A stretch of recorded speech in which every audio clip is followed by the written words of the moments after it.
멍멍. 해봐요, 어머님. 옳지. 그래야 밥을 얻어먹지? 아범 없으니까 편하고 좋네. 그쵸? 귓가를 때리는 그 비웃음 소리에 내 70평생의 존엄이 와르르 무너져 내렸습니다. 다리가 말을 듣지 않아 도망칠 수도 없는 내 목에 쇠사슬을 걸며 며느리는 마치 재미있는 놀이라도 하듯 킬킬거렸습니다.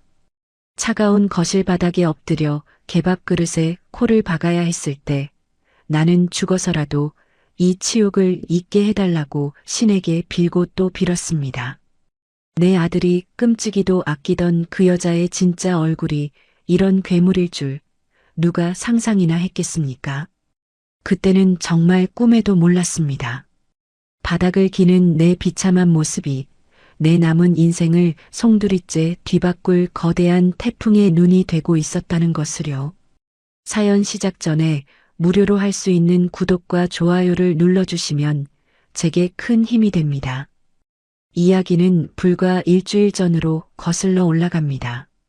그때만 해도 우리 집은 남들이 보기에 세상 부러울 것 없는 화목한 가정 그 자체였습니다. 어머님, 이거 드세요.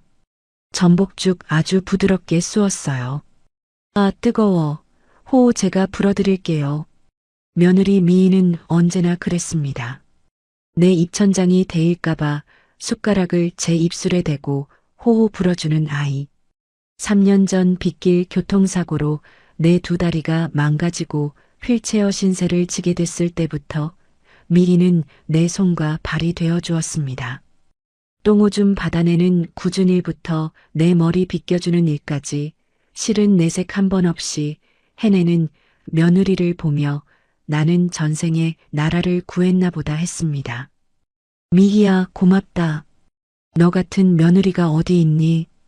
내 복이다, 내 복이야. 어머님도 참 무슨 말씀을 그렇게 하세요. 당연히 제가 해야 할 일인데요. 저 어머님 딸이잖아요. 호호. 미희의 맑은 웃음소리가 거실을 채우면 내 마음에도 따뜻한 봄볕이 드는 것 같았습니다. 그 모습을 흐뭇하게 지켜보던 내 아들 민석이가 다가와 내 어깨를 주물렀습니다. 어머니, 좋으시죠? 미희가 저보다 낫다니까요. 이번에 미국 출장 길게 잡힌 것도 미희 아니었으면 엄두도 못 냈을 거예요. 미희가 걱정 말고 다녀오라고 어머니는 자기가 왕비처럼 모시겠다고 등 떠밀어줘서 가는 겁니다. 아들의 말에 나는 고개를 끄덕였습니다. 민석이는 중소기업을 운영하며 눈코 뜰 새 없이 바쁜 아이였습니다. 이번 미국 계약건은 회사의 운명이 달린 중요한 일이라 한 달이나 집을 비워야 했지만 나는 걱정하지 않았습니다.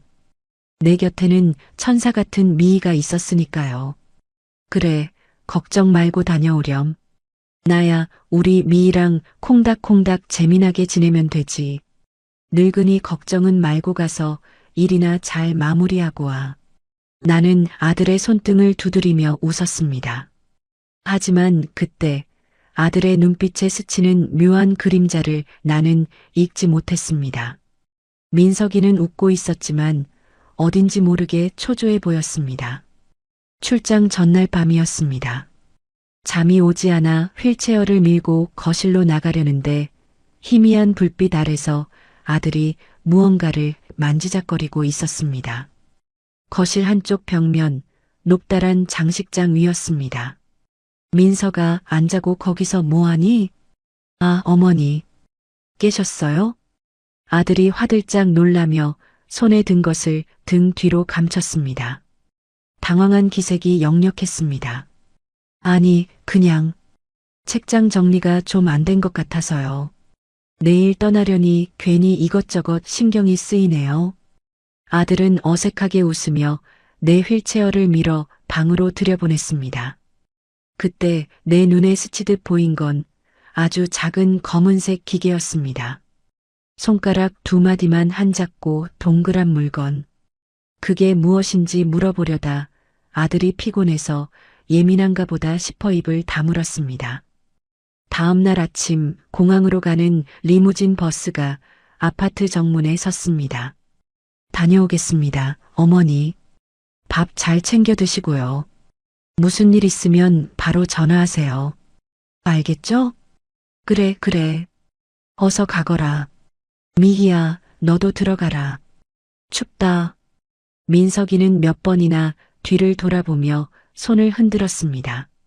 아들의 뒷모습이 시야에서 사라질 때까지 미희는 내 휠체어 손잡이를 꼭 잡고 서 있었습니다. 여보, 잘 다녀와요. 사랑해. 미희는 아들이 탄 버스를 향해 손키스를 날리며 밝게 외쳤습니다. 버스가 모퉁이를 돌아 완전히 사라지자 아파트 단지에는 정적만이 감돌았습니다.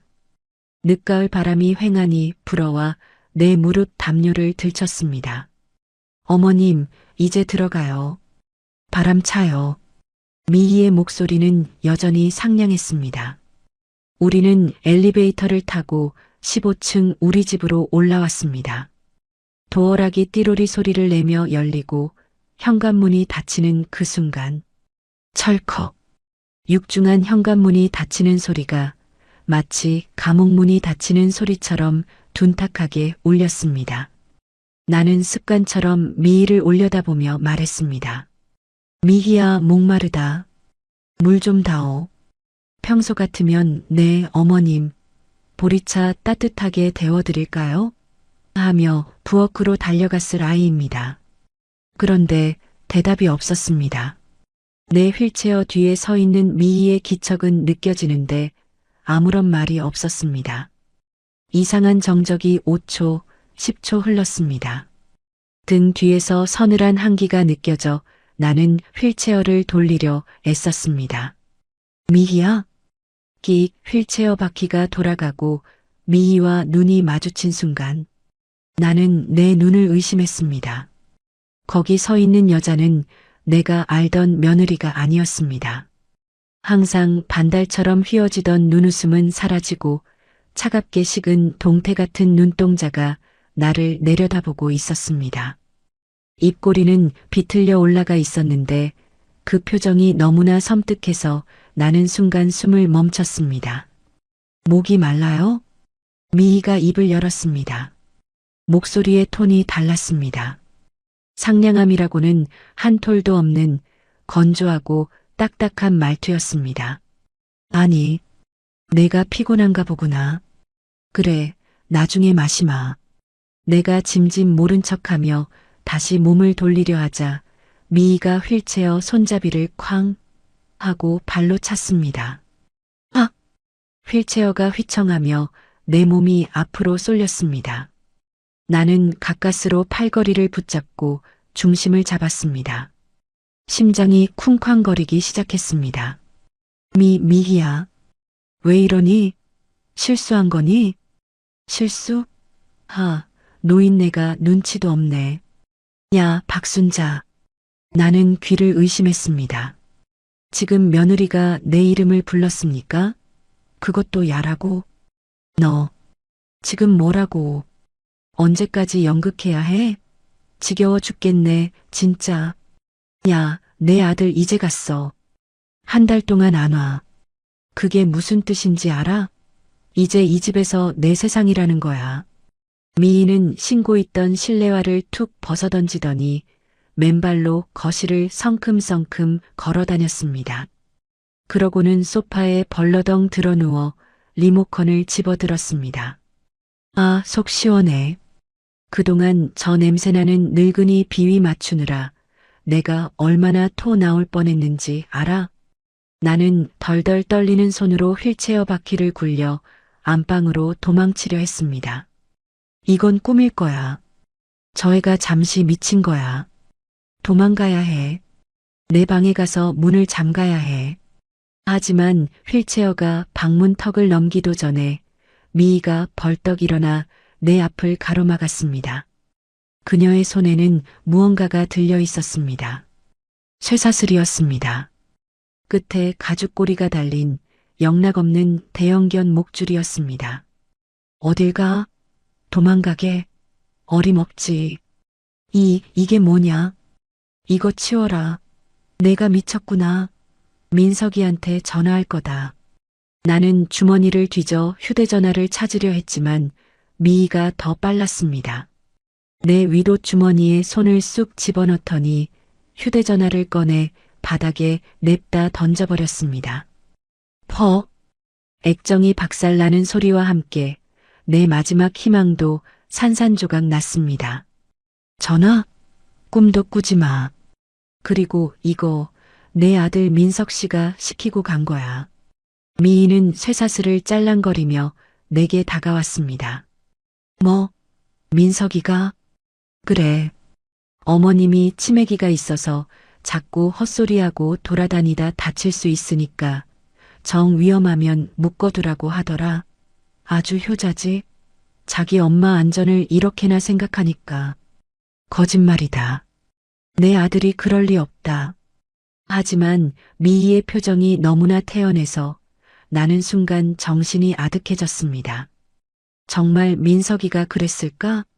내가 모르는 사이에 치매 증상을 보였던 걸까?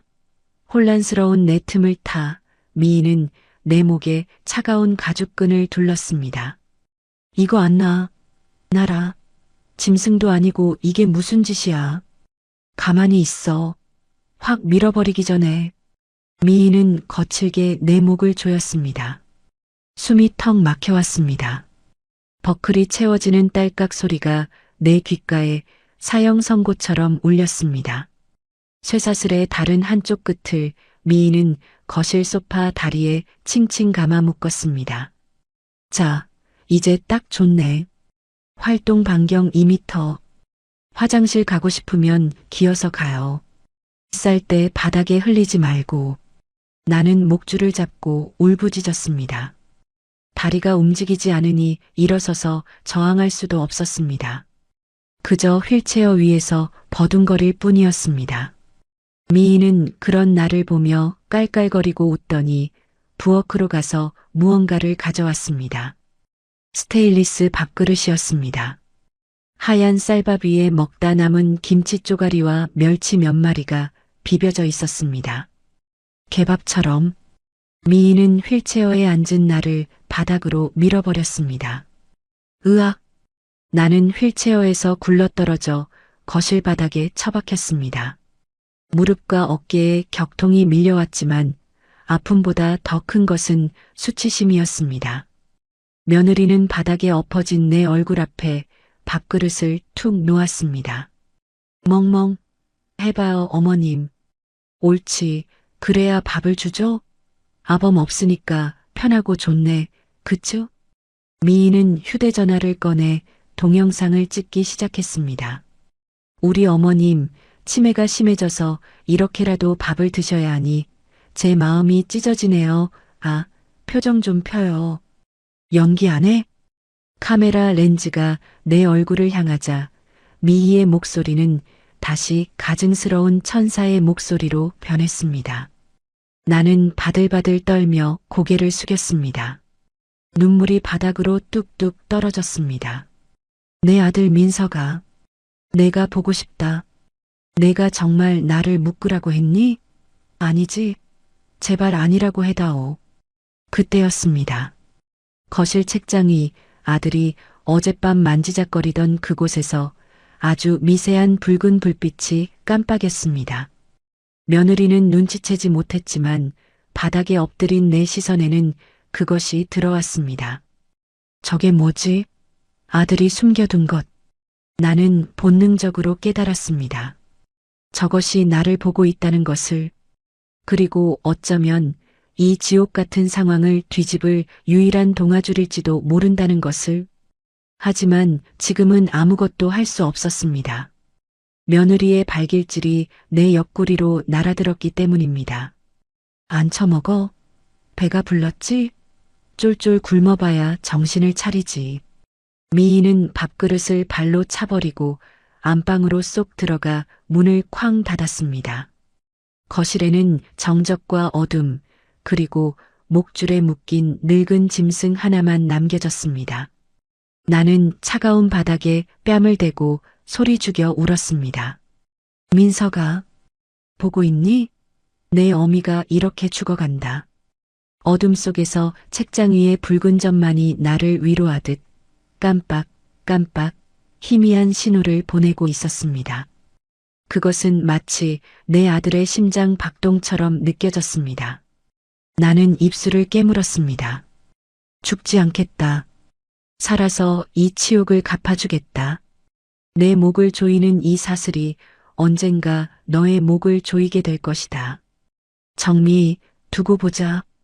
거실의 눈은 이 모든 것을 지켜보고 있었습니다. 아이고, 냄새야. 이게 무슨 냄새야? 거실 소파에서 늘어지게 자던 며느리가 코를 쥐며 인상을 찌푸렸습니다. 나는 얼굴이 화끈거려 쥐구멍이라도 찾고 싶었습니다. 생리 현상은 내 의지대로 되는 것이 아니었습니다. 목줄에 묶인 채 꼬박 반나절을 물 한 모금 못 마시고 버텼지만 터져나오는 소변기는 어쩔 도리가 없었습니다. 결국 나는 차가운 거실 바닥에 실수를 하고 말았습니다. 축축하게 젖어드는 바지, 그리고 코를 찌르는 지린내. 70평생 남에게 싫은 소리 한 번 안 듣고 고상하게 살아왔던 박순자의 인생이 오줌 물 웅덩이 속에 처박히는 순간이었습니다. 어머님, 진짜 가지가지 하시네요. 걔도 배변 훈련하면 똥오줌은 가리는데 사람 맞아요? 며느리가 다가와 내 머리통을 손가락으로 툭툭 밀었습니다. 그 손길이 어찌나 경멸스러운지 나는 차라리 몽둥이로 맞는 게 낫겠다 싶었습니다. 미희야. 풀어다오. 화장실 좀 가게 해다오. 제발. 풀어줘요. 어머님 꿈 깨세요. 그이가 절대 풀어주지 말라고 신신당부하고 갔다니까요. 치매 노인네가 어딜 돌아다니냐고 그냥 거기서 싸라고 했어요. 또 민석이 핑계였습니다. 나는 고개를 세차게 저었습니다. 거짓말이다. 내 아들이 그럴 리가 없어. 민석이는 나한테 끔찍한 효자다. 효자? 푸아하. 며느리는 배를 잡고 깔깔거렸습니다. 그 웃음소리가 거실 천장을 때리고 내 고막을 파고들었습니다. 어머님 진짜 순진하시네. 효자? 그 효자가 왜 출장을 한 달이나 갔겠어요? 어머님 똥오줌 치우기 싫어서 도망간 거예요. 나한테 떠넘기고 이 지긋지긋한 늙은이 수발 이제 나도 지쳤다고요. 며느리의 말 한마디 한마디가 비수처럼 날아와 내 가슴에 꽂혔습니다. 정말일까? 민석이가 나를 귀찮아했던 걸까? 그동안 웃으며 내 발을 씻겨주던 아들의 모습이 주마등처럼 스쳐 지나갔습니다. 아니야, 그럴 리 없어. 저건 다 전현이 지어낸 말이야. 나는 입술을 피가 나도록 깨물며 마음을 다잡았습니다. 속지 말자. 저 악마의 혓바닥에 놀아나지 말자. 일어나요. 씻어야 할 거 아냐. 며느리가 코를 막은 채 수건 하나를 던져주었습니다. 물에 적시지도 않은 마른 걸레 같은 수건이었습니다. 이걸로 대충 닦아요. 냄새나니까 저기 베란다 문 쪽으로 기어가서 닦으라고요. 나 혼자서는 못한다. 좀 도와다오. 나는 애원했습니다. 다리에 힘이 들어가지 않아 혼자서는 바지를 벗을 수도 몸을 닦을 수도 없었습니다. 하지만 며느리는 팔짱을 낀 채 나를 내려다볼 뿐이었습니다. 도와줘? 내가 왜요? 식모도 아니고 간병인도 아닌데. 정찝찝하면 그 오줌 묻은 채로 살든가. 아, 더러워. 며느리는 혐오스러운 벌레를 보듯 나를 흘겨보더니 획 돌아서서 부엌으로 가버렸습니다. 나는 덜덜 떨리는 손으로 마른 수건을 집어들었습니다. 눈물이 앞을 가려 아무것도 보이지 않았습니다. 바닥을 기어 베란다 창가로 향했습니다. 목줄이 팽팽하게 당겨져 목을 조여왔지만 나는 아랑곳하지 않고 팔꿈치로 바닥을 찍으며 기었습니다. 살아야 한다. 살아서 이 꼴을 민석이에게 보여줘야 한다. 그때 부엌에서 며느리의 통화 소리가 들려왔습니다. 자기야. 나야. 아휴, 말도 마. 늙은이 때문에 집안 꼴이 말이 아니야. 냄새나서 죽겠어. 누구와 통화하는 걸까? 친정 엄마? 친구? 며느리의 목소리는 다시 생기발랄해져 있었습니다. 응, 갔어. 미국 갔지. 한 달 동안 안 와. 호호. 그러니까 내가 나를 잡았지. 이번 기회에 아주 싹 정리를 해야지. 정리? 무슨 정리? 나는 팽팽해진 목줄을 잡고 귀를 쫑긋 세웠습니다. 상가 건물, 그거 내 명의로 돌려놓으려고. 늙은이 정신 오락가락한다고 하면 그만이야. 도장? 아유, 찍게 만들어야지. 안 찍으면? 밥 안 주면 되지. 굶겨봐. 지가 배겨. 심장이 쿵 하고 내려앉았습니다. 상가 건물. 남편이 평생 피땀 흘려 모아 남겨준 내 유일한 노후 자금이었습니다. 그걸 노리고 있었구나. 인연이 처음부터 내 돈을 노리고 들어왔구나. 걱정 마. 민석 씨? 그 사람은 엄마라면 껌뻑 죽는 마마보이잖아. 내가 어머님이 치매 때문에 나한테 증여한다고 했다고 우기면 믿을걸? 그 사람 나한테 꼼짝 못하잖아. 내가 다 알아서 요리할 거야. 며느리는 킬킬거리며 전화를 끊었습니다. 나는 주먹을 꽉 쥐었습니다. 손톱이 손바닥을 파고들어 피가 배어 나왔지만 아픔도 느껴지지 않았습니다. 분노가, 억울함이 내 온몸의 피를 거꾸로 솟구치게 만들었습니다. 전혀는 악마야. 사람이 아니야. 내 돈을 뺏으려고 나를 치매 환자로 몰고 짐승처럼 가둬둔 거야. 그날 저녁 며느리는 내게 밥을 주지 않았습니다. 점심에 준 거 안 먹었죠? 그거 아까워서라도 저녁은 없어요. 배고프면 아까 바닥에 흘린 밥풀이라도 주워 먹든가.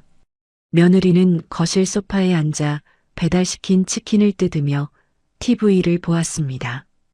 고소한 기름 냄새가 진동을 했습니다. 나는 꼬르륵거리는 배를 움켜쥐고 베란다 창가 구석에 웅크리고 앉았습니다. 목이 말라 입안이 바짝바짝 타들어갔습니다. 밤이 깊어지자 며느리는 하품을 하며 안방으로 들어갔습니다. 나 잘 거니까 조용히 해요.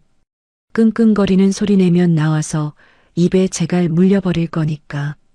쾅! 문이 닫히고 거실에 불이 꺼졌습니다. 어둠이 내려앉아 공포가 밀려왔습니다. 이대로 굶어 죽는 건 아닐까? 아무도 모르게 이 차가운 바닥에서 말라 비틀어져 죽는 건 아닐까? 아니야. 나는 고개를 저었습니다. 거실 책장 위를 올려다보았습니다.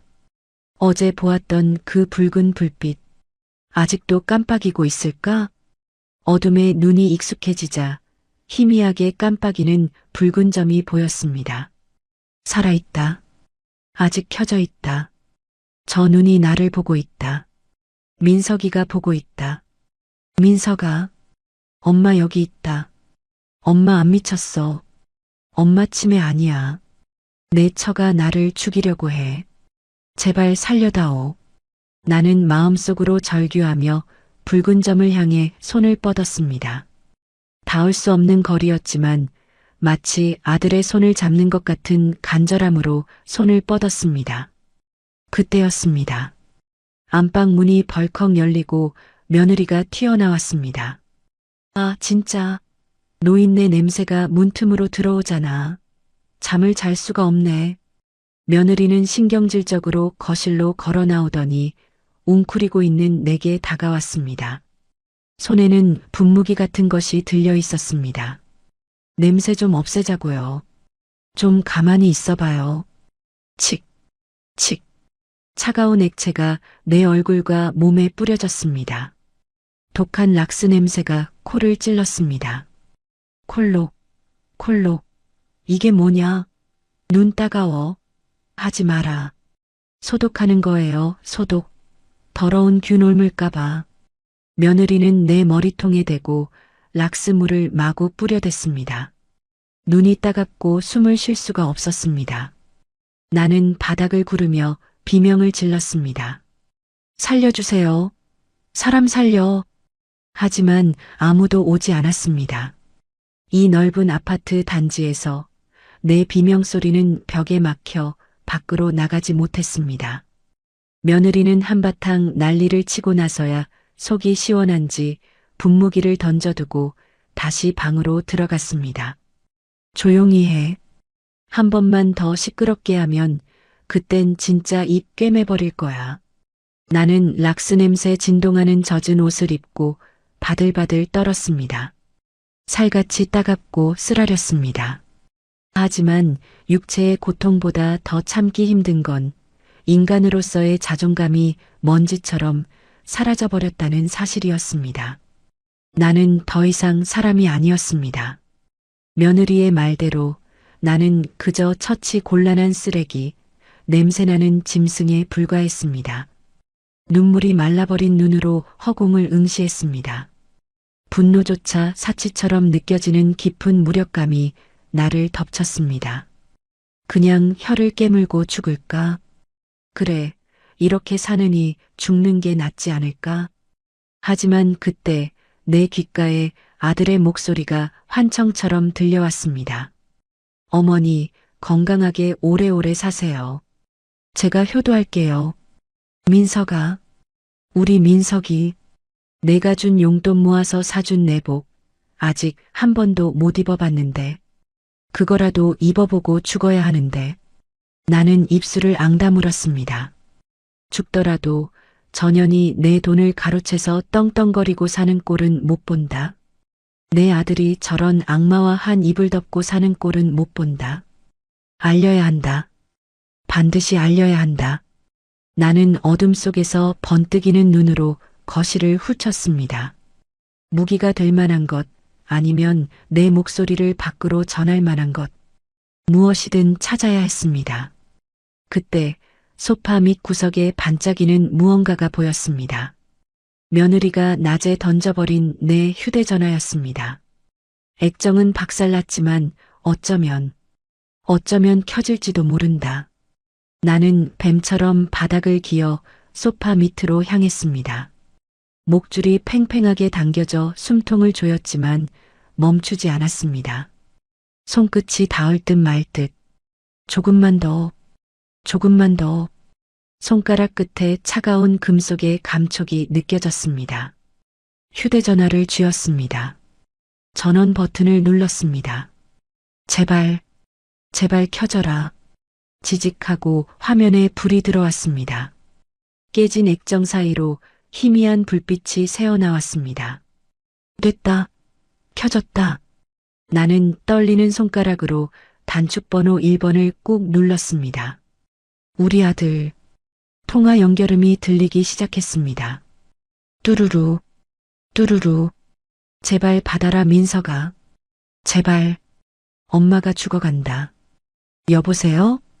수화기 너머에서 들려오는 꿈에도 그리던 아들의 목소리. 나는 목이 메어 말이 나오지 않았습니다. 여보세요?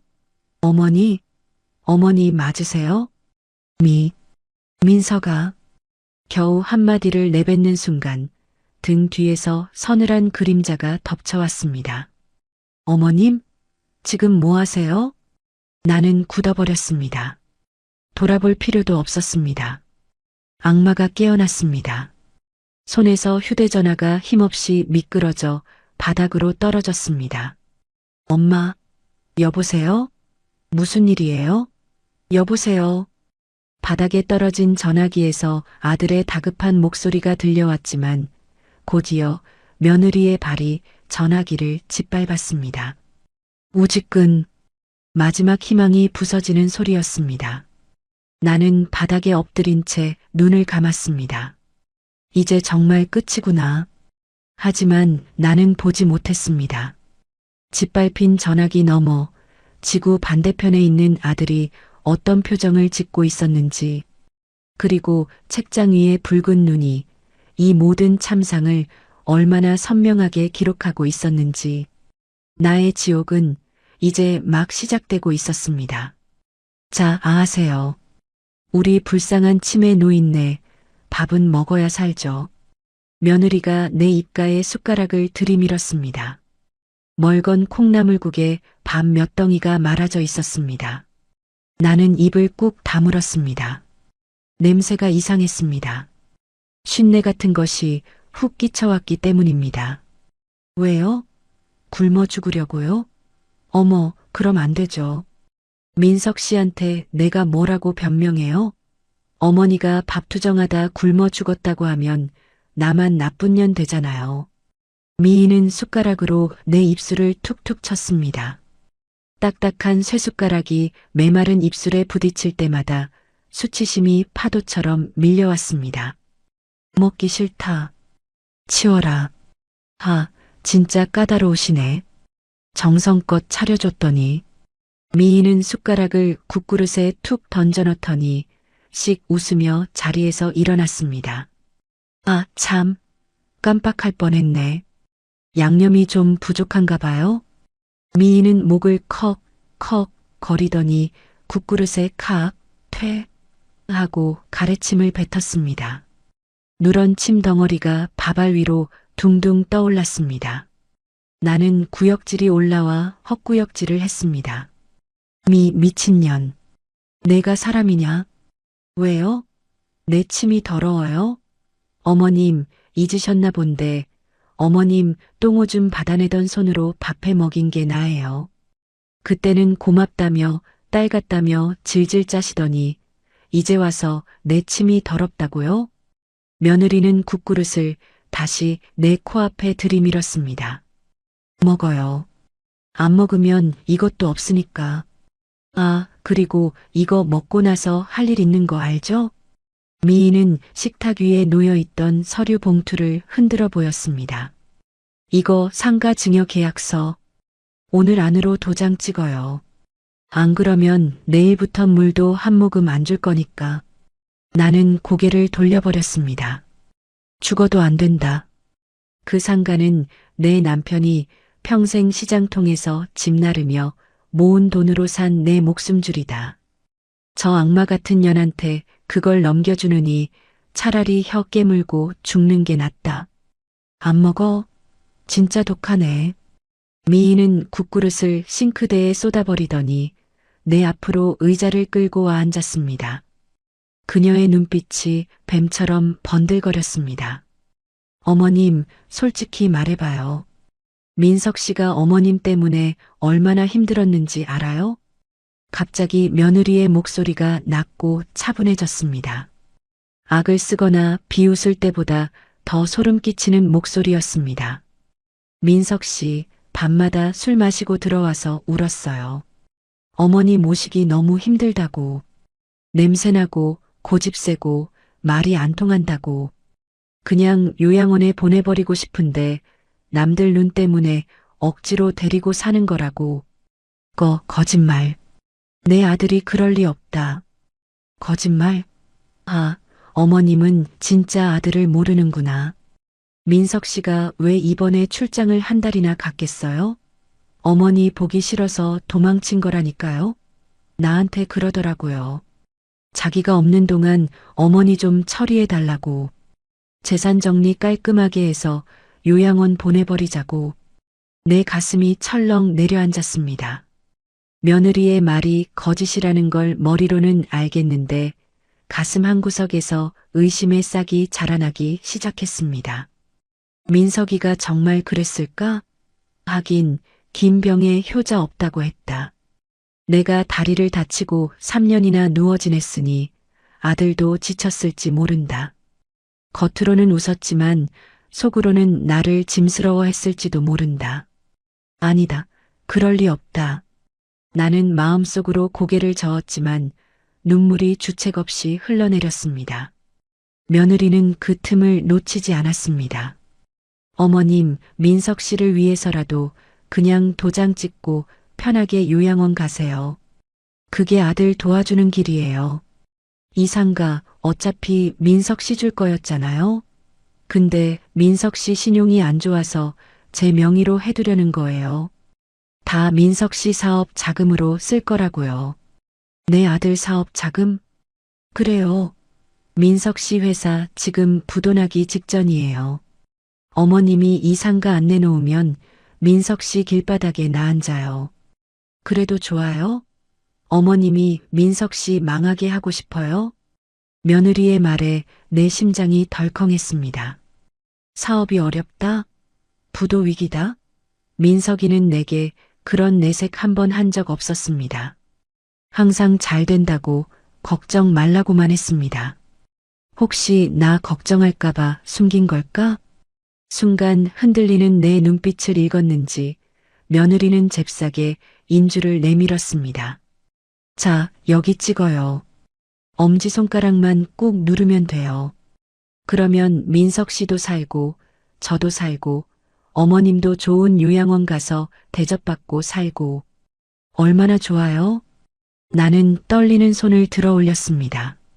정말 내 아들이 위험한 거라면, 내 목숨줄 따위가 무슨 소용이겠습니까? 아들이 살아야 나도 사는 거지. 며느리의 말이 사실이라면, 엄지손가락이 붉은 인주를 향해 다가갔습니다. 며느리의 입가에 회심의 미소가 번졌습니다. 그때였습니다.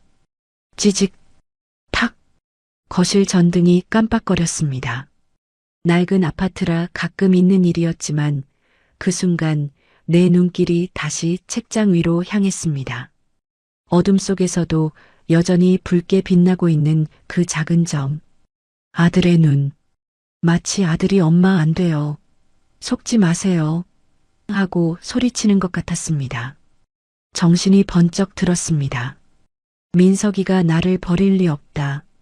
사업이 힘들면 내게 먼저 상의했을 아이다. 전혀는 지금 내 약점을 이용하고 있는 거다. 내 모성애를 인질로 잡고 사기를 치는 거다. 나는 뻗었던 손을 거두어 주먹을 꽉 쥐었습니다. 그리고 있는 힘껏 며느리의 얼굴을 향해 침을 뱉었습니다.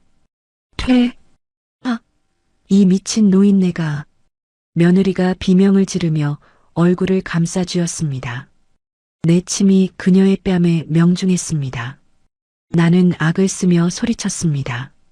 누굴 바보 천치로 아냐? 내 눈에 흙이 들어가기 전엔 절대 안 된다. 내 아들 망하게 하려는 바로 너야. 이 도둑년아.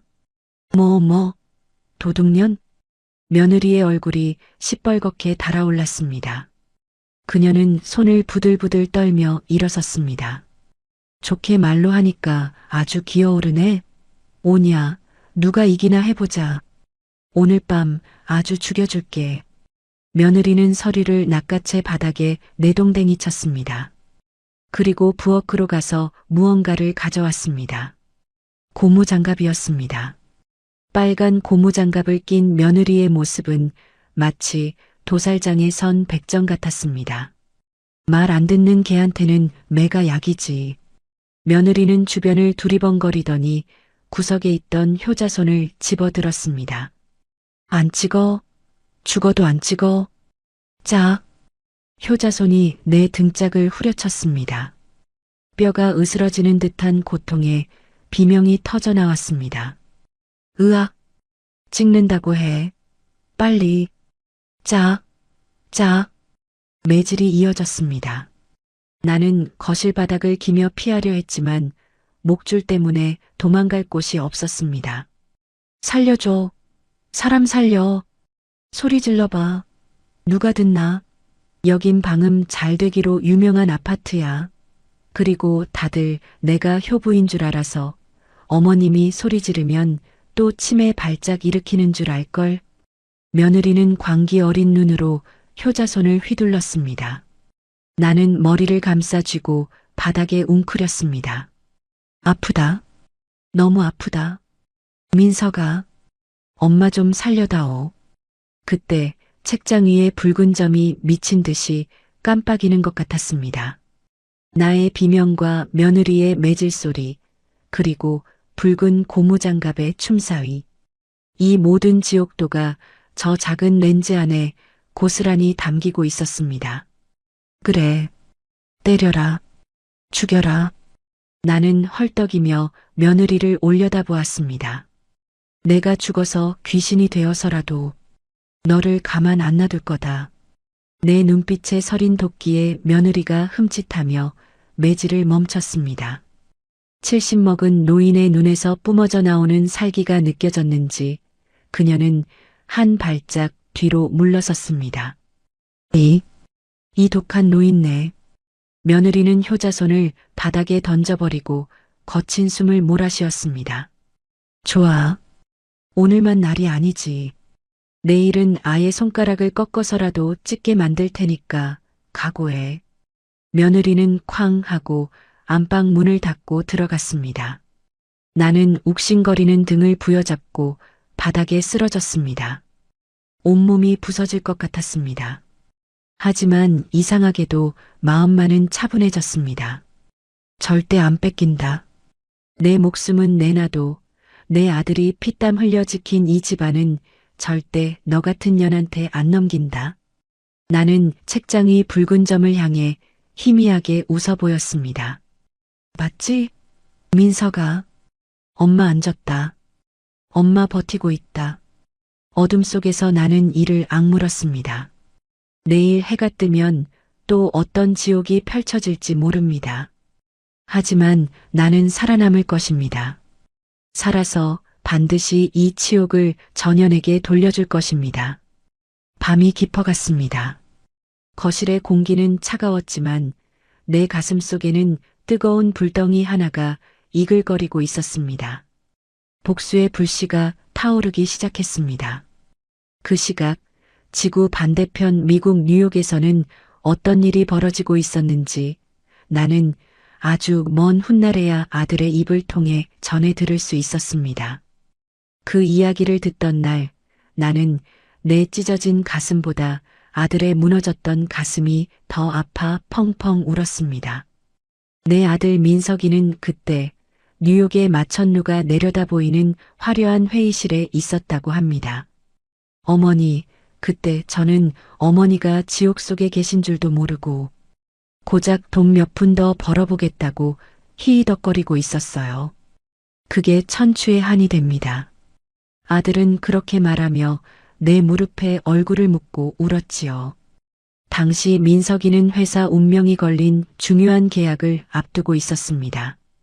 까다로운 바이어들을 상대로 웃음을 팔고 자존심을 굽히며 계약서에 도장을 찍기 직전이었다고 합니다.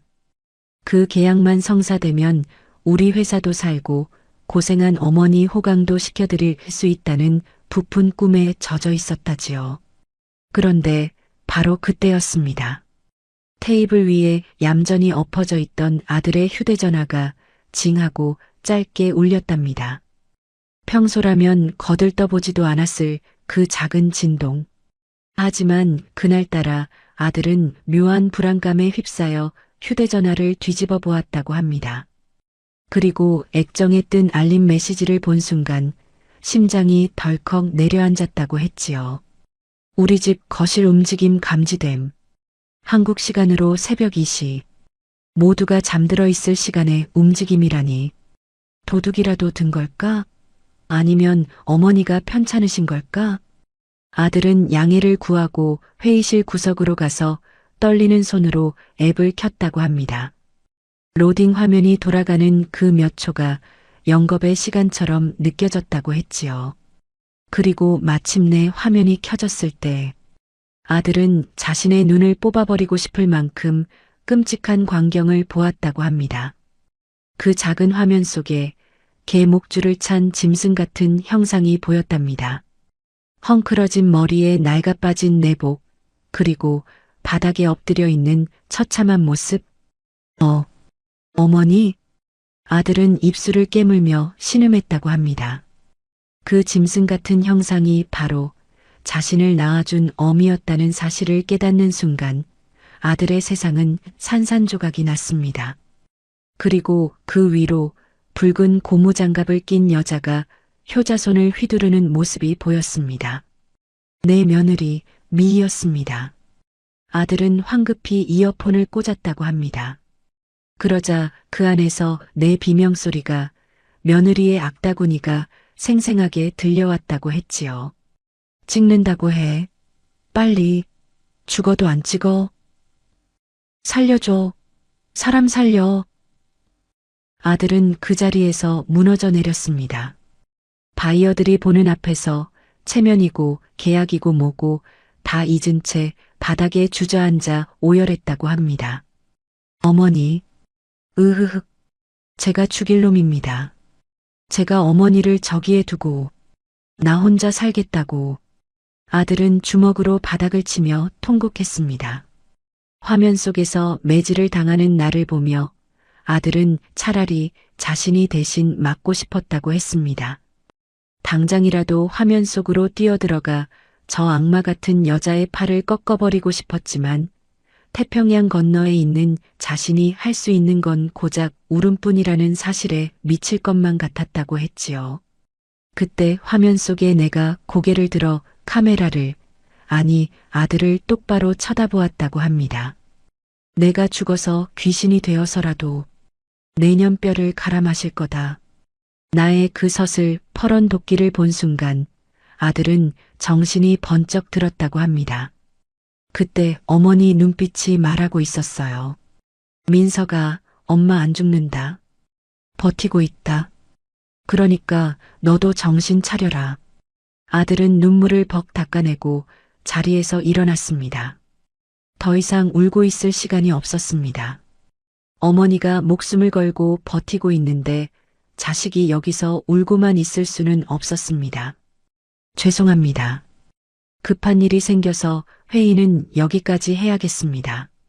아들은 바이어들을 뒤로하고 회의실을 뛰쳐나왔습니다. 복도를 달리며 가장 빠른 한국행 비행기 표를 구하라고 소리쳤다고 합니다. 그리고 그 떨리는 손으로 화면 속의 지옥도를 하나도 빠짐없이 녹화하기 시작했습니다. 그것은 더 이상 아들의 눈물이 아니었습니다. 그것은 어미를 지키기 위한 아들의 칼이었습니다. 공항으로 가는 택시 안에서 아들은 친구인 변호사에게 전화를 걸었습니다. 성진아, 지금부터 내가 보내는 영상 봐라. 그리고 당장 고소장 써. 아들의 목소리는 지옥에서 돌아온 사자처럼 차갑게 식어 있었다고 합니다. 내 아내 정미, 특수폭행, 노인학대, 감금. 걸 수 있는 건 다 걸어. 내 어머니 털끝 하나라도 더 건드리면 내가 그년 가만 안 둔다. 아들은 비행기에 올라타는 순간까지도 팩캠 화면에서 눈을 떼지 못했습니다. 다행히 내가 기절한 듯 잠들어 있는 모습을 보고서야 아들은 조금이나마 숨을 돌릴 수 있었다고 합니다. 어머니, 조금만 기다리세요. 아들이 갑니다. 가서 그년이 어머니한테 흘리게 한 피눈물, 피바다로 만들어서 돌려줄게요. 아들은 캄캄한 비행기 창밖을 보며 수천 번, 수만 번 맹세했다고 합니다. 내가 그 지옥 같은 거실 바닥에서 신음하고 있을 때 내 아들은 분노와 죄책감, 그리고 사리를 품고 태평양을 건너오고 있었습니다. 파멸의 태풍을 몰고서 말입니다. 나는 그때 몰랐습니다. 내 아들이 나를 위해 얼마나 처절한 전쟁을 준비하고 있었는지. 그 사실을 알았더라면 그 모진 매질도 조금은 덜 아팠을까요? 아니면 아들의 찢어진 가슴이 불쌍해 더 많이 울었을까요? 어쨌든 심판의 시간은 다가오고 있었습니다. 똑딱, 똑딱. 내 아들의 발걸음 소리에 맞춰 며느리의 파멸 시계도 카운트다운을 시작하고 있었습니다. 지옥의 시간은 더디게 흘렀습니다. 며느리의 매질이 멈춘 후 나는 차가운 거실 바닥에 버려진 짐승처럼 누워 있었습니다. 목이 타들어갔습니다. 물 한 모금 마시지 못한 지가 벌써 꼬박 이틀이 지나고 있었습니다. 물 좀 다오. 갈라진 목구멍에서 쇳소리가 났습니다. 며느리는 소파에 앉아 홈쇼핑 채널을 보고 있었습니다. 화면 속 쇼호스트가 다이아몬드 목걸이를 흔들며 오늘만 이 가격 하고 외치는 소리가 몽롱하게 들려왔습니다. 아, 시끄러워. 물 타령 좀 그만해요. 듣기 싫어 죽겠네. 며느리는 쳐다보지도 않고 채널을 돌려버렸습니다. 목이 너무 말라. 그러게 누가 고집 피우래요? 도장만 찍으면 물이 뭐야. 주스에, 전복죽에 다 준다니까.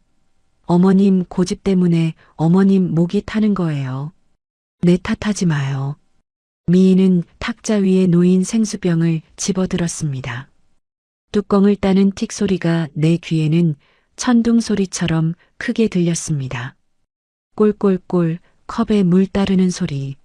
아, 시원하다. 미인은 짐짓 과장된 소리를 내며 물을 마셨습니다. 내 눈앞이 핑 돌았습니다. 본능적으로 손을 뻗어 바닥을 기었습니다.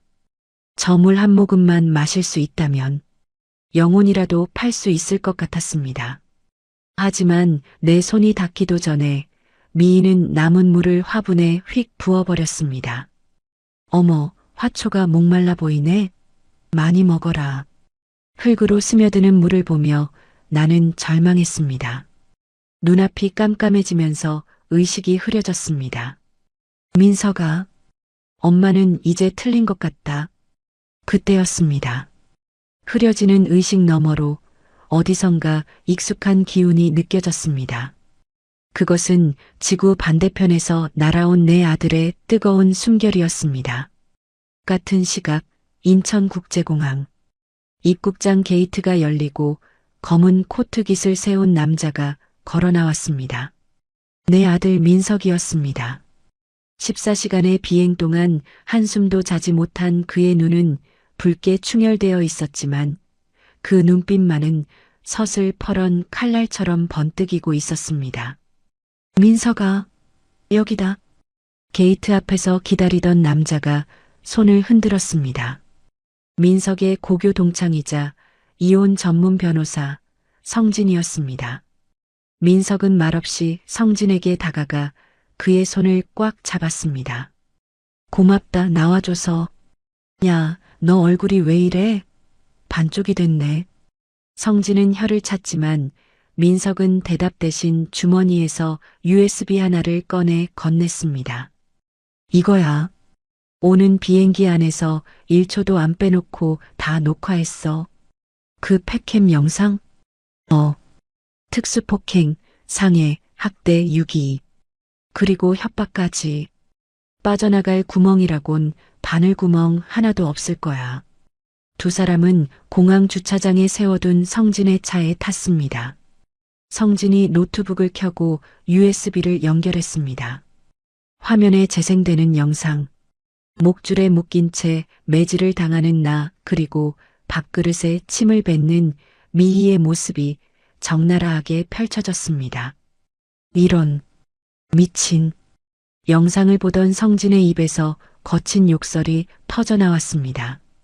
산전수전 다 겪은 이혼 변호사조차 혀를 내두를 만큼 끔찍한 장면들이었습니다. 야, 이거 진짜 미희 씨 맞아?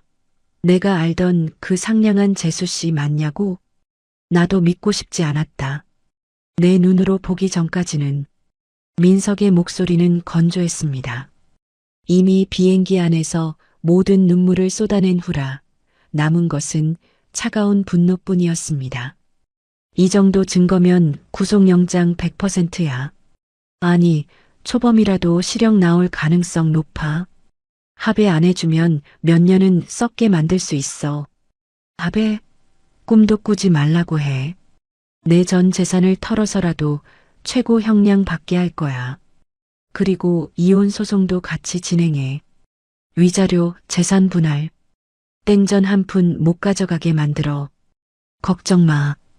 유책 배우자, 그것도 이런 악질적인 유책이면 재산 분할은커녕 위자료만 수천 물어줘야 해. 너한테 증여받았던 가게, 차 다 토해내게 만들 수 있어. 성진은 빠르게 키보드를 두드리며 고소장 초안을 수정했습니다. 민석은 차창 밖을 내다보며 깊은 한숨을 내쉬었습니다. 어머니는 지금 어떠시냐? 경호업체 애들한테 연락 왔는데 아직 집 밖으로 나오는 기척은 없대. 미 차도 그대로 있고 팩캠 보니까 어머니 의식이 좀 흐릿하신 것 같은데. 민석의 주먹이 부들부들 떨렸습니다. 지금 당장 들어가면 안 될까? 어머니 저러다 잘못되시면. 참아. 지금 들어가면 다 된 밥에 재 뿌리는 거야. 미희가 어머님이 치매라 자해하신 거다라고 우기면서 증거인멸 시도하면 골치 아파져. 그리고 지금 들어가면 폭행 현행범으로 잡을 수는 있지만 그동안의 학대 기간을 입증하기가 복잡해질 수도 있어. 성진이 민석의 어깨를 잡으며 말렸습니다. 가장 확실한 한 방이 필요해. 미희가 제 입으로 범죄를 시인하거나 결정적인 순간에 덮쳐야 꼼짝 못해. 내일 아침 미희가 변호사 사무실 가서 증여 서류 공증받으려고 예약해뒀다며 그 서류에 어머니 지장 찍으라고 강요하는 그 순간. 그때가 바로 디데이야. 민석은 눈을 감았습니다. 어머니가 겪고 있을 고통을 생각하면 1분 1초가 지옥 같았지만 악마를 완벽하게 파멸시키기 위해서는 참아야 했습니다. 어머니, 조금만 더 버텨주세요. 하루만, 딱 하루만 더요. 민석은 휴대전화를 꺼내 팩캠 앱을 켰습니다.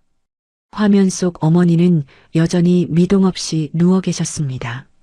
하지만 자세히 보니 어머니의 가슴이 미세하게 오르내리고 있었습니다. 살아계신다. 버티고 계신다. 그 확인만으로도 민석은 무너질 뻔한 마음을 다잡을 수 있었습니다. 가자. 경찰서부터 들르자. 영상 제출하고 내일 아침 대동할 경찰관 섭외해야 해. 민석의 지시에 성진이 시동을 걸었습니다.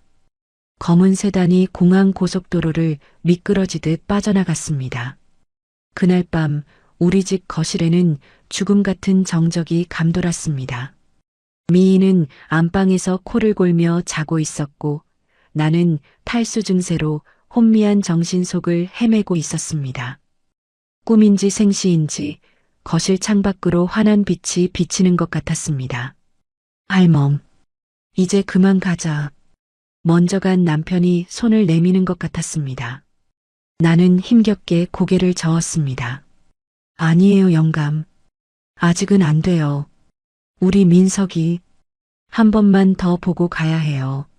나는 칠흑 같은 어둠 속에서 책장 위 붉은 점을 등대 삼아 생의 끈을 놓지 않았습니다. 저 불빛이 꺼지지 않는 한 내 아들이 나를 지키고 있다는 믿음. 그 믿음 하나로 나는 버텼습니다. 그리고 마침내 운명의 아침 해가 밝아오고 있었습니다. 심판의 날이 밝아오고 있었습니다. 다음 날 아침 며느리는 평소보다 일찍 일어났습니다. 그녀는 거실로 나오자마자 콧노래를 흥얼거리며 분주하게 움직였습니다. 랄라라 오늘은 좋은 날, 돈 들어오는 날. 며느리는 화장대에 앉아 곱게 화장을 하고 가장 비싼 정장을 꺼내 입었습니다. 거울을 보며 웃는 그 얼굴은 섬뜩할 정도로 화사했습니다. 나는 바닥에 엎드린 채 그 모습을 멍하니 바라보았습니다. 목이 말라 혀가 입천장에 달라붙었고 온몸은 두들겨 맞은 듯 욱신거렸습니다. 의식이 자꾸만 멀어지려 했지만 며느리가 다가오는 기척에 정신이 번쩍 들었습니다. 자, 어머님. 이제 그만 고집 부리고 도장 찍으러 가요. 변호사 사무실 예약해뒀으니까. 며느리는 내 멱살을 잡아 일으켜 세웠습니다. 힘없이 축 늘어진 내 몸이 인형처럼 흔들렸습니다. 이건 알아. 난 안 간다. 죽어도 안 간다. 아, 진짜 말 맞네. 가기 싫으면 여기서 찍어요, 그럼. 내가 가서 공증 받아오면 되니까. 며느리는 핸드백에서 서류 봉투를 꺼내 바닥에 차르르 펼쳤습니다. 상가 건물 증여 계약서. 그 글자가 내 눈에는 사형 선고문처럼 보였습니다. 자, 여기다 지장만 찍으면 돼요. 그러면 어머님 좋아하는 물도 주고 밥도 줄게요. 네. 며느리는 붉은 인주통을 열었습니다. 역한 기름 냄새가 코를 찔렀습니다. 나는 고개를 저으며 뒷걸음질 쳤습니다. 하지만 목줄이 팽팽하게 당겨져 더 이상 물러날 곳이 없었습니다. 싫다. 내 아들 거다. 도둑년아. 이 늙은이가 진짜. 며느리의 표정이 순식간에 야차처럼 변했습니다. 그녀는 내 오른손을 낚아채더니 억지로 꺾어버렸습니다. 아! 손가락이 부러질 듯한 고통에 비명이 터져나왔습니다. 며느리는 아랑곳하지 않고 내 엄지손가락을 인주통에 쑤셔 넣었습니다. 찍어. 찍으라고. 좋게 말할 때 찍어. 내 엄지손가락에 붉은 인주가 덕지덕지 묻었습니다. 마치 피 같았습니다. 며느리는 내 손목을 비틀어 계약서, 종이 위로 가져갔습니다. 안 돼. 안 돼. 나는 젖먹던 힘까지 짜내어 버텼습니다. 손이 부들부들 떨렸습니다. 종이 위 1cm, 내 인생과 내 아들의 미래가 걸린 그 종이 위로 붉은 손가락이 점점 다가갔습니다. 힘 빼. 이 끈질긴 노인네야. 죽어서 가져갈 거야? 어차피 민석 씨 망하면 다 날아갈 거라니까? 며느리는 내 머리채를 잡고 흔들며 악을 썼습니다. 거짓말. 내 아들 안 망해. 너 같은 년한테 안 줘. 아, 시발. 진짜 돌겠네. 며느리는 내 뺨을 후려갈겼습니다. 짝. 눈앞에 별이 번쩍했습니다. 정신이 아득해지면서 손에 힘이 풀렸습니다. 며느리는 그 틈을 놓치지 않고 내 손을 종이 위로 짓눌렀습니다. 아, 민서가. 미안하다. 엄마가 못 지켰다. 나는 눈을 질끈 감았습니다. 끝났구나. 결국 이렇게 뺏기는구나. 바로 그 순간이었습니다. 삐삐삐삐. 현관 도어락 비밀번호 누르는 소리가 들렸습니다. 며느리의 손이 멈칫했습니다. 나도 감았던 눈을 번쩍 떴습니다. 이 시간에 누구지? 올 사람이 없는데? 띠로리. 경쾌한 해제음과 함께 현관문이 벌컥 열렸습니다. 누구세요? 택배는 문 앞에 두라고. 며느리가 짜증 섞인 목소리로 고개를 돌렸습니다. 그리고 그 순간 그녀의 입이 떡 벌어지며 얼어붙었습니다. 현관에 서 있는 사람은 검은 코트를 입은 내 아들 민석이었습니다. 그리고 그 뒤로 양복 입은 변호사와 경찰 제복을 입은 사람들 서너 명이 우르르 들어왔습니다. 민석 씨?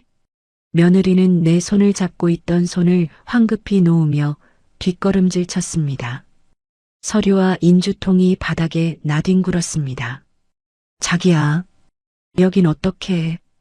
오늘 온다는 말 없었잖아. 며느리의 눈동자가 지진 난 듯 흔들렸습니다. 그녀는 재빨리 표정을 바꾸며 내 쪽으로 달려왔습니다. 어머, 여보, 어머님이 갑자기 이상해지셔서 자해를 하시려고 해서 내가 말리던 중이었어. 어머님이 치매가 심해지셔서. 며느리는 내 어깨를 감싸 안으며 연기를 시작했습니다. 방금 전까지 내 뺨을 때리고 손을 꺾던 그 여자가 갑자기 걱정스러운 효부의 얼굴을 하고 있었습니다. 어머님 괜찮으세요? 진정하세요. 민석 씨 왔어요. 나는 기가 차서 말이 나오지 않았습니다. 저 뻔뻔함, 저 가증스러움. 하지만 민석이는 미동도 하지 않았습니다. 그는 천천히, 아주 천천히 신발을 벗고 거실로 들어왔습니다. 그의 눈은 며느리가 아닌 바닥에 쓰러진 나를 향해 고정되어 있었습니다. 목줄, 개밥그릇, 터진 입술, 붉게 물든 엄지손가락. 민석이의 시선이 닿는 곳마다 서리가 내리는 듯 했습니다. 민석아. 내가 쉰 목소리로 아들을 불렀습니다. 어머니. 민석이는 내 앞으로 다가와 털썩 무릎을 꿇었습니다. 그리고 떨리는 손으로 내 목에 채워진 쇠사슬을 어루만졌습니다. 늦어서 죄송해요. 제가 너무 늦게 왔어요.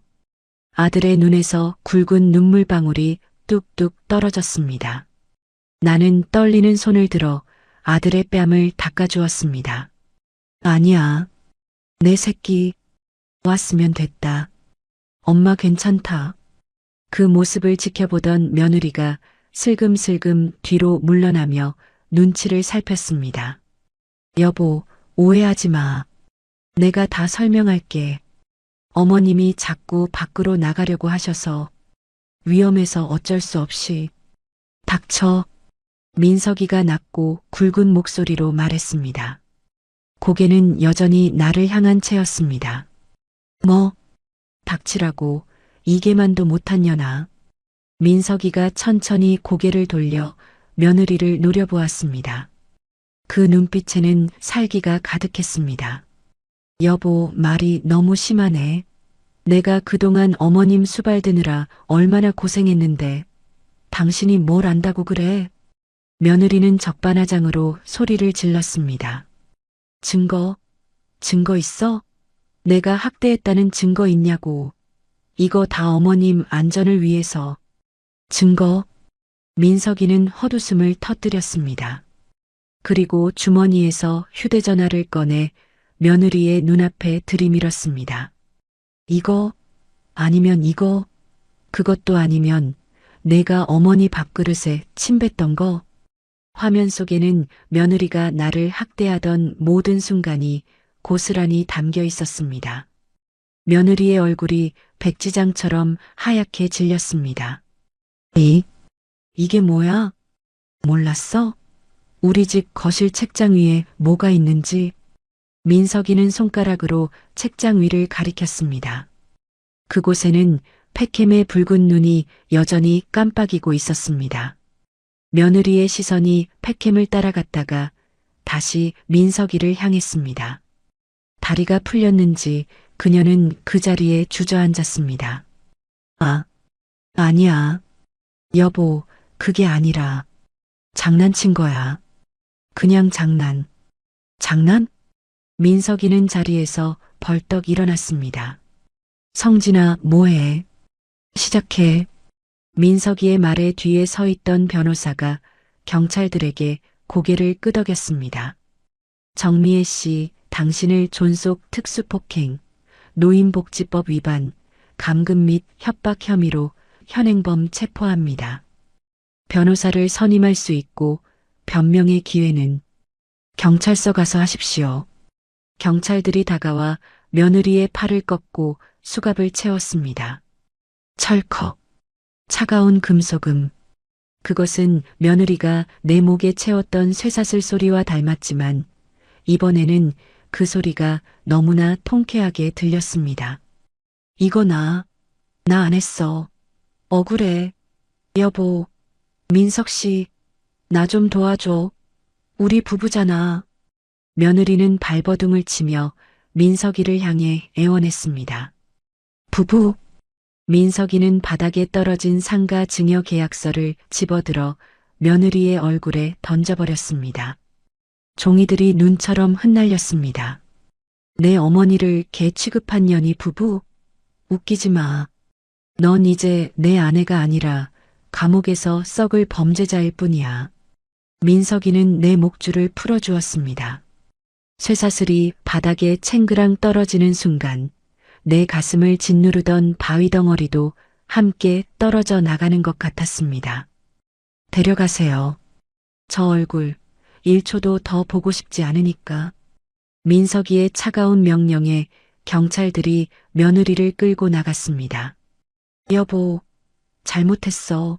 한 번만 봐줘. 어머님 살려주세요. 제가 잘못했어요. 며느리의 비명소리가 현관 밖으로 멀어져 갔습니다. 복도로 끌려가는 그녀의 울부짖음은 마치 도살장에 끌려가는 짐승의 소리 같았습니다. 거실에는 다시 정적이 찾아왔습니다. 하지만 그것은 지옥의 정적이 아닌 폭풍우가 지나간 뒤의 평화로운 고요함이었습니다. 민석이는 나를 와락 끌어안았습니다. 어머니, 이제 괜찮아요. 아무도 어머니 못 건드려요. 제가 왔어요. 제가 지킬게요. 아들의 따뜻한 품, 며칠 만에 느껴보는 사람의 온기였습니다. 나는 아들의 품에 얼굴을 묻고 목 놓아 울었습니다. 그래, 왔다. 내 아들이 왔다. 지옥은 끝났습니다. 그리고 이제 저 악마를 향한 진짜 심판이 시작될 차례였습니다. 경찰서 유치장의 차가운 철창 안. 며느리 미희는 그 안에서도 여전히 억울하다며 고래고래 소리를 지르고 있었습니다. 아, 진짜. 내가 사람을 죽였어. 뭘 했어? 그냥 시어머니 밥 좀 늦게 주고 장난 좀 친 거 가지고 왜 사람을 가둬? 미희는 철창을 발로 뻥 차며 악을 썼습니다. 당직 경찰관이 귀찮다는 듯 눈살을 찌푸렸습니다. 조용히 좀 합시다. 여기가 안방인 줄 알아요? 아저씨, 내 남편 언제 와요? 우리 남편 오면 당신들 다 옷 벗을 줄 알아. 내 남편이 얼마나 대단한 사람인 줄 알아? 그때 철문이 열리며 누군가 들어왔습니다. 미희의 눈이 반짝였습니다. 여보, 민석 씨, 민석이었습니다. 하지만 그의 곁에는 변호사 성진이 서 있었고 민석의 손에는 두툼한 서류 봉투가 들려 있었습니다. 미희는 철창에 매달려 애교 섞인 목소리로 말했습니다. 여보, 나 좀 꺼내줘. 여기 너무 춥고 냄새나. 어머님 일은 내가 나가서 다 설명할게. 응? 자기야. 민석은 말없이 담당 경찰관에게 고개를 끄덕였고 잠시 후 접견실에서 마주 앉게 되었습니다. 투명한 아크릴 벽을 사이에 두고 죄수복을 입은 미희와 말끔한 정장 차림의 민석이 대치했습니다. 여보, 진짜 너무한다. 어떻게 마누라를 유치장에 쳐넣어? 나 당신 아이 가질 생각에 요즘 얼마나 몸 관리를. 임신? 민석이 입꼬리를 비틀어 웃었습니다.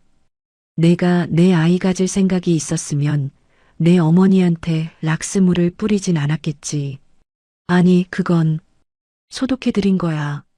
어머님이 냄새난다고 하셔서. 변명은 판사 앞에서 해. 내가 여기 온 건 내 헛소리 들으러 온 게 아니니까. 민석은 서류 봉투에서 서류 뭉치를 꺼내 탁자 위에 탁 내려놓았습니다. 이혼 소장이야.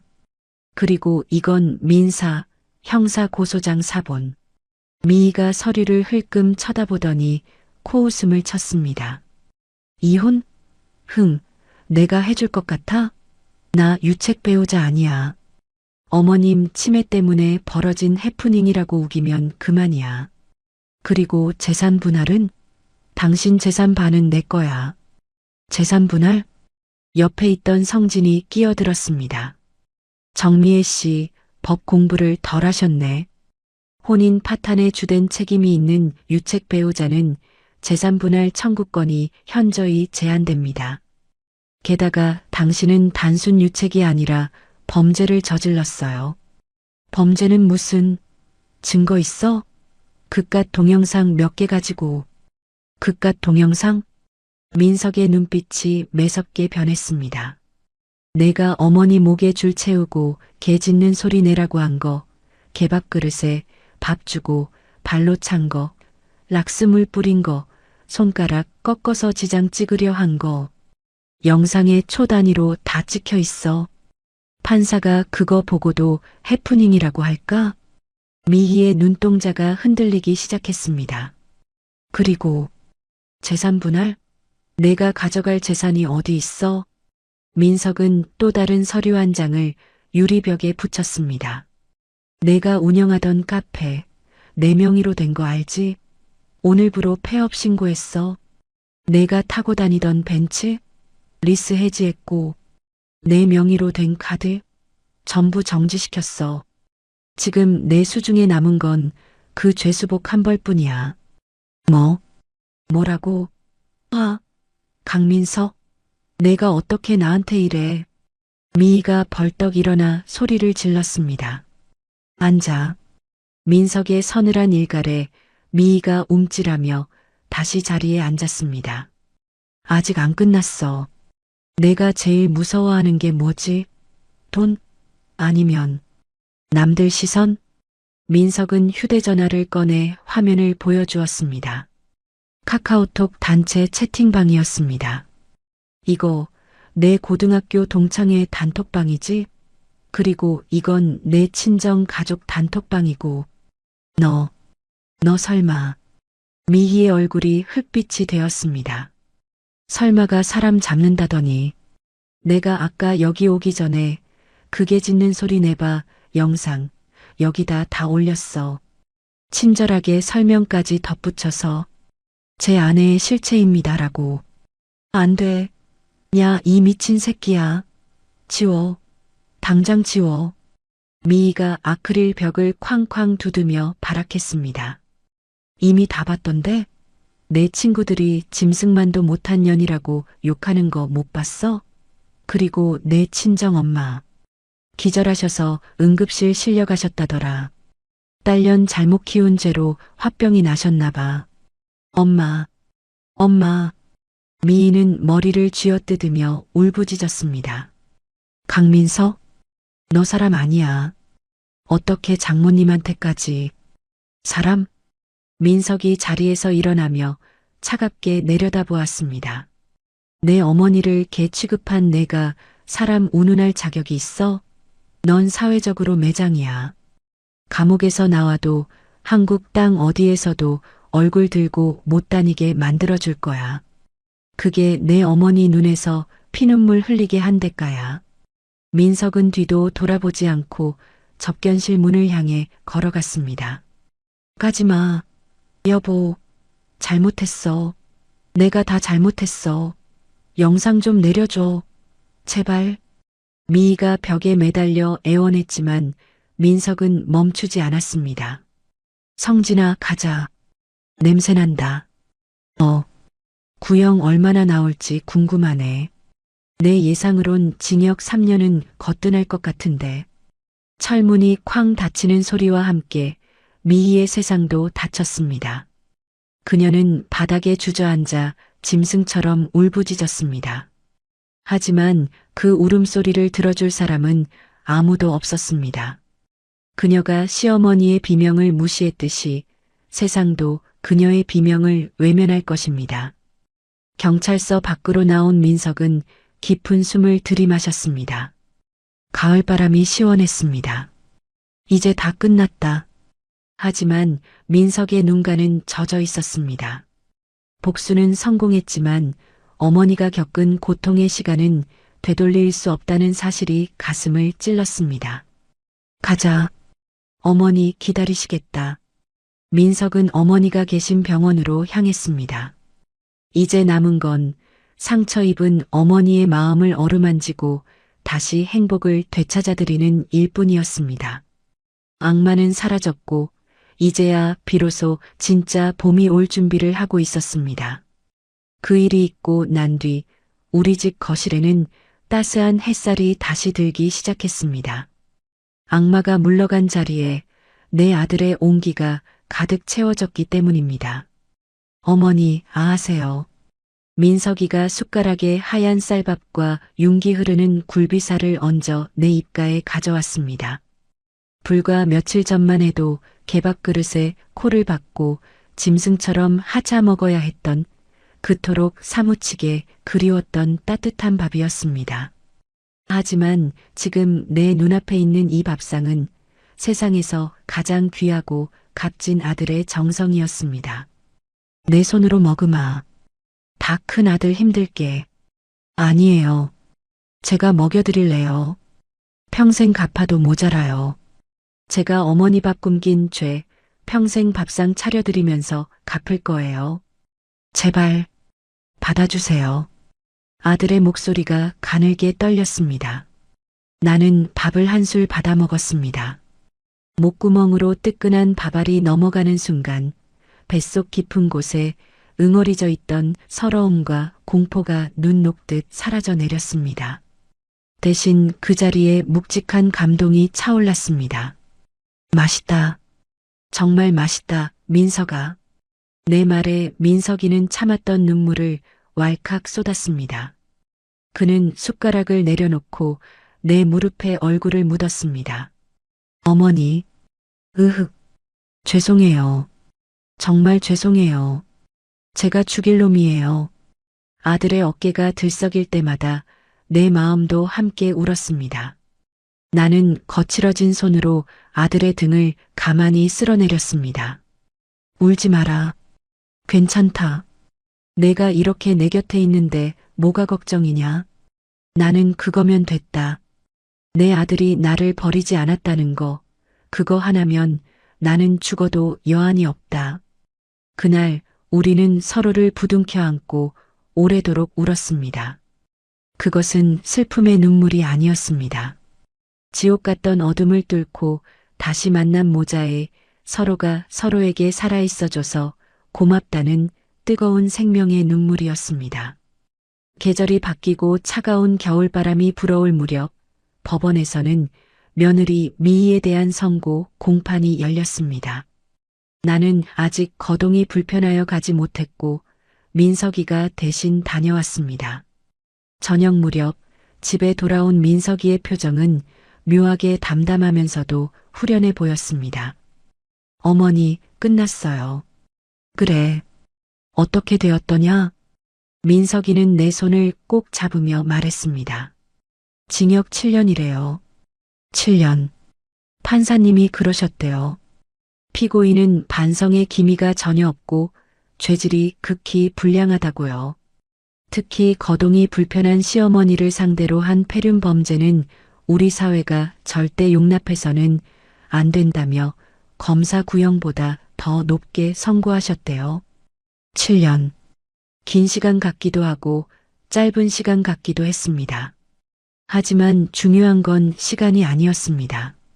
들리는 소문으로는 미인은 감옥에서도 적응하지 못해 매일같이 난동을 부리다가 독방 신세를 지고 있다고 했습니다.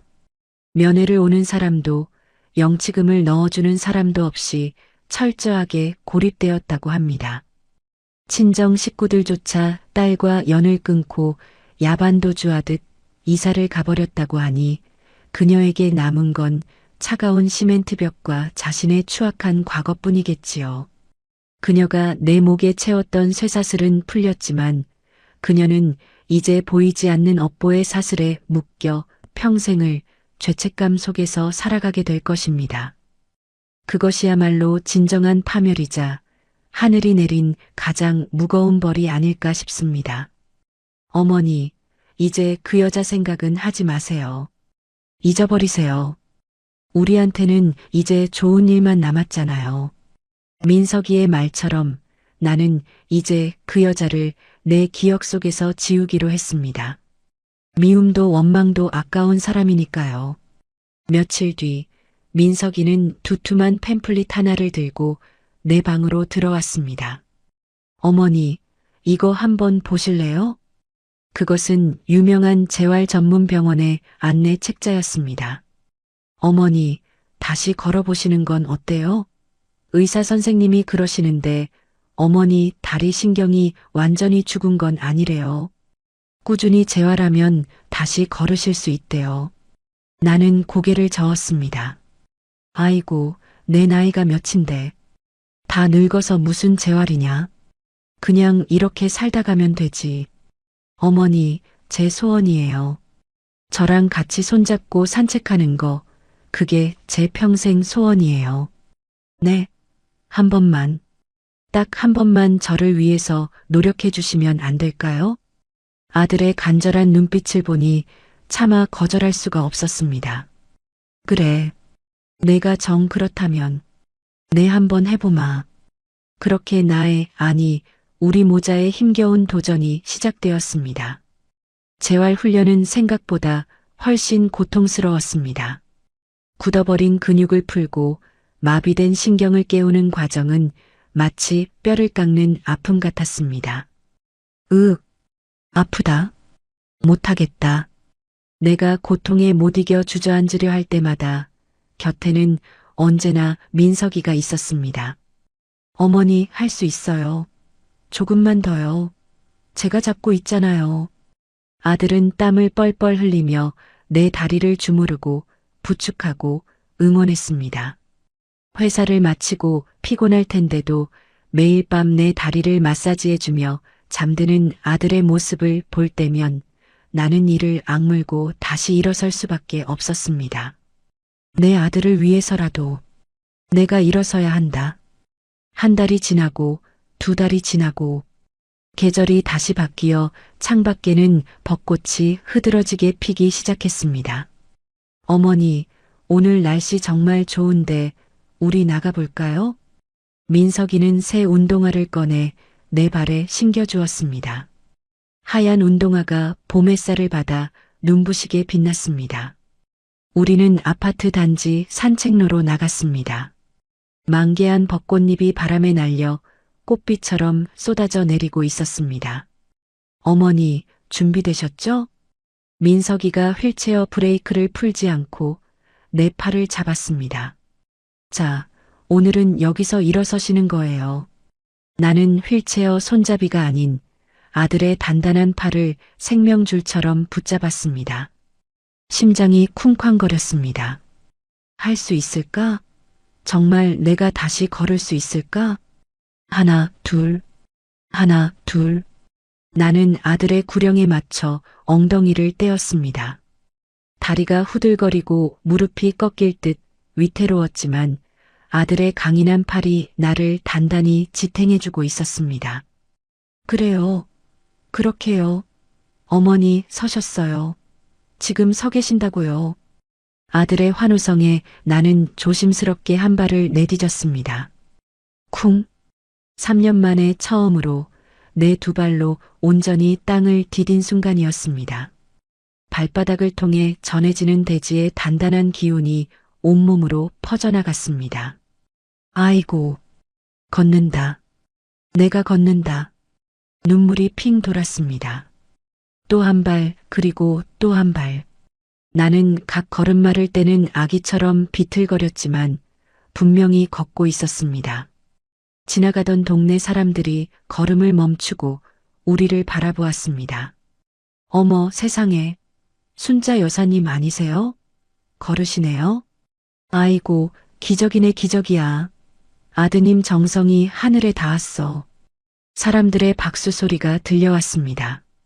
나는 민석이를 올려다보았습니다.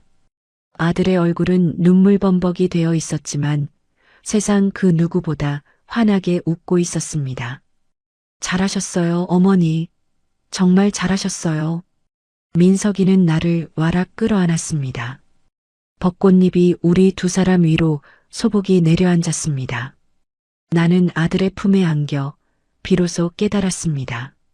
지난 겨울 그토록 모진 시련이 우리에게 닥쳤던 것은 어쩌면 이토록 찬란한 봄을 맞이하기 위한 준비 과정이었을지도 모른다고요.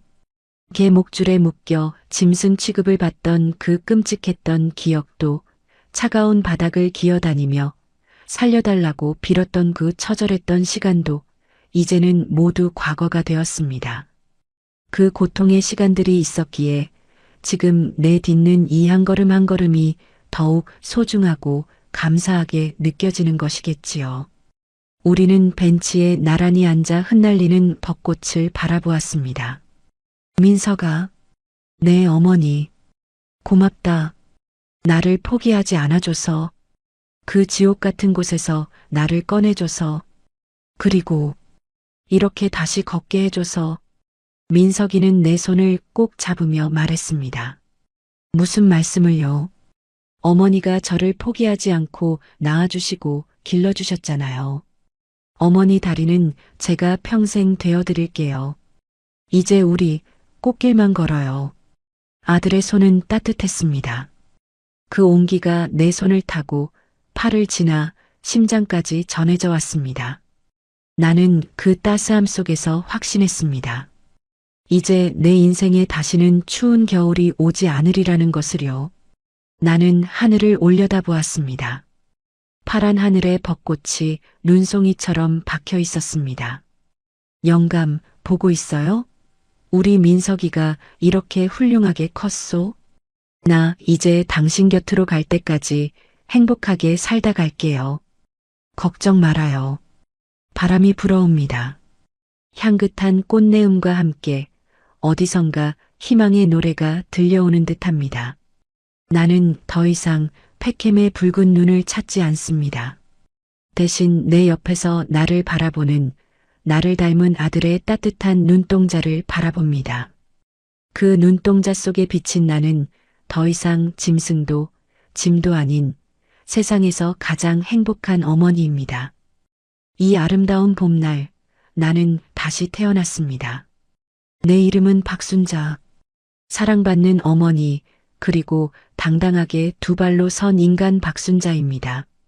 오늘의 이야기는 씻을 수 없는 상처 속에서도 결국 다시 피어난 가족의 사랑과 악행 끝에 맞이한 인과응보의 결말을 보여주고 있습니다. 며느리 미희처럼 당장의 욕심에 눈이 멀어 소중한 사람을 짓밟는 선택은 결국 자신의 삶까지 파멸로 이끄는 덫이 되고 맙니다. 반면 지옥 같은 고통 속에서도 서로를 놓지 않았던 순자님과 아들 민석 씨의 모습은 우리에게 진정한 가족이란 무엇인지 다시 한번 생각하게 합니다. 혹시 여러분의 삶에도 감당하기 힘든 시련의 겨울이 찾아왔었나요? 혹은 순자님처럼 누군가의 따뜻한 손길을 기다리고 계신가요? 오늘 이 이야기가 차가운 현실 속에 계신 분들에게 반드시 봄은 온다는 작은 희망의 증거가 되었기를 바랍니다. 가족이라는 이름으로 혹은 사랑이라는 이름으로 서로의 상처를 보듬어주는 하루가 되시길 바라며 다음에 더 가슴 울리는 이야기로 찾아뵙겠습니다. 오늘 하루도 따뜻한 위로가 가득하시길 바라며 채널 구독과 좋아요도 잊지 말고 부탁드립니다.